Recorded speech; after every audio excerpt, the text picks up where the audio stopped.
બનાસકાંઠા જિલ્લામાં આવેલી એબેનઝર English medium સ્કૂલમાં કથિત રીતે ચાલી રહેલા ધર્માંતરણના ખેલને લઈને મોટો વિવાદ ઊભો થયો છે। આ મામલે એનએસયુઆઈ અને વિવિધ હિન્દુવાદી સંગઠનોમાં ભારે રોષ જોવા મળી રહ્યો છે। આરોપ છે કે આ શિક્ષણ સંસ્થા દ્વારા આદિવાસી સમાજના ભોળા લોકોને લોભામણી જાહેરાતો અને લાલચો આપીને શાળાના પરિસરમાં બોલાવવામાં આવે છે। આ ગંભીર મુદ્દાને લઈને આજે એનએસયુઆઈ દ્વારા પ્રાંત અધિકારીને લેખિતમાં આવેદનપત્ર પાઠવી તટસ્થ તપાસની માંગ કરવામાં આવી છે। જિલ્લામાં શિક્ષણના ઓઠા હેઠળ ચાલતી આવી પ્રવૃત્તિઓને લઈને અત્યારે વાતાવરણ ગરમાયું છે। હિન્દુવાદી સંગઠનો દ્વારા આક્ષેપ કરવામાં આવ્યો છે કે એબેનઝર સ્કૂલ દ્વારા વ્યવસ્થિત રીતે આદિવાસી સમાજને નિશાન બનાવવામાં આવી રહ્યું છે। શાળામાં લોકોને એકઠા કરી ઈસુ ધર્મનું જ્ઞાન પીરસવામાં આવે છે અને ત્યારબાદ તેમને હિન્દુ ધર્મ ત્યાગી ધર્માંતરણ કરવા માટે દબાણ અથવા લાલચ આપવામાં આવે છે। એનએસયુઆઈના કાર્યકરોનું કહેવું છે કે શિક્ષણના મંદિરમાં ધાર્મિક પ્રચાર અને પરિવર્તનનું કાર્ય કોઈ પણ સંજોગોમાં ચલાવી લેવામાં નહીં આવે। આ બાબતે પ્રાંત અધિકારીને રજૂઆત કરવામાં આવી છે કે જો વહેલી તકે આ સંસ્થા વિરુદ્ધ કડક કાર્યવાહી કરવામાં નહીં આવે તો આવનારા દિવસોમાં ઉગ્ર આંદોલન કરવાની પણ ચીમકી ઉચ્ચારવામાં આવી છે। દાંતા ખાતે ચાલતી એબેનેઝર ઇંગ્લિશ મીડિયમ અને ગુજરાતી મીડિયમ સ્કૂલમાં છેલ્લા 2 દિવસથી આપ જોઈ રહ્યા છો કે મીડિયામાં એનું જ ચાલી રહ્યું છે કે ધર્મ પરિવર્તનનું ત્યાં હિન્દુ ધર્મમાંથી ખ્રિસ્તી ધર્મમાં એ લોકો કન્વર્ટ કરી રહ્યા છે।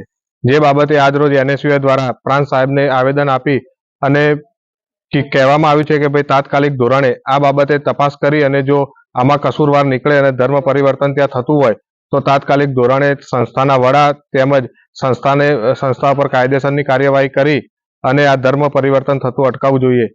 કારણ કે શાળા એ શિક્ષણ માટેનું એક સ્થાન છે, જે જગ્યાએ આવું ના થવું જોઈએ અને આ બાબત એક બહુ ગંભીર બાબત છે। તો એ બાબતે તાત્કાલિક ધોરણે તપાસ થવી જોઈએ અને જો તાત્કાલિક આ ધોરણે તપાસ નહીં થાય તો આગામી દિવસમાં એનએસયુઆઈ દ્વારા સ્કૂલની તાળાબંધી કરી અને સ્કૂલ બંધ કરવામાં આવશે।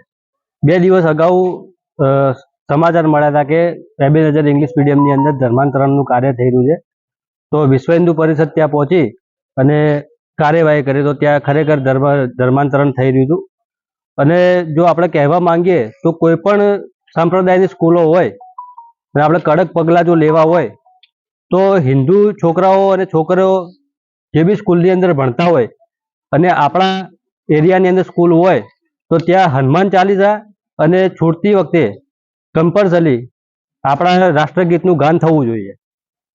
એક બાતમીના આધારે વિશ્વ હિન્દુ પરિષદની ટીમે જે એબેનઝર સ્કૂલ છે એમાં ત્યાં ધર્માંતરણનું કાર્ય ચાલી રહ્યું છે એવી બાતમી મળતા ત્યાં આગળ રેડ મારી અને ત્યાં આગળ રેકેટ પકડાયું હતું, જેમાં જે ટ્રાઇબલ એરિયાની ભોળીભાળી જનતા છે એને આ લોકો ફોસલાવી બહેલાવીને કોઈ પણ લાલચના અર્થે આમને ત્યાં લાવીને ધર્માંતરણ કરાવે છે।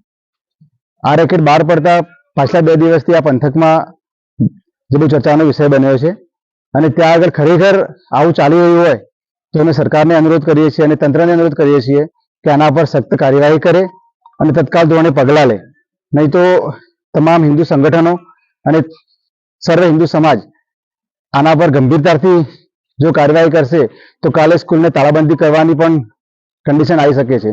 બીજું કે સ્કૂલ એક જ્ઞાનનું મંદિર છે, ત્યાં આગળ સ્કૂલની અંદર કોઈ પણ જે આપણા ક્રાંતિકારીઓ છે, આપણા દેશના આઇડલ છે, સ્કૂલમાં કોઈ પણ એમનો ફોટો કે કોઈ પણ એમની જે વિચારધારાને લગતી કોઈ પણ છબી કે કોઈ એવું ત્યાં આગળ લખાણ હતું નહીં।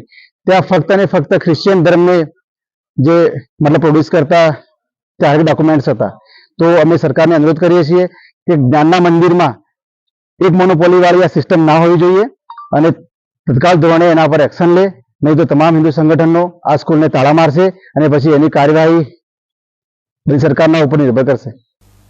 બનાસકાંઠામાં ધર્માંતરણનો આ મુદ્દો હવે વહીવટી તંત્ર માટે માથાનો દુખાવો બની શકે તેમ છે।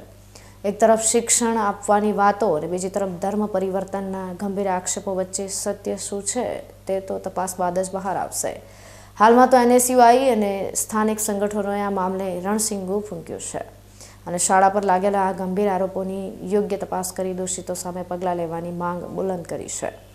જિલ્લાના આદિવાસી વિસ્તારોમાં આ ઘટનાને પગલે ઘેરા પ્રત્યાઘાતો પડી રહ્યા છે।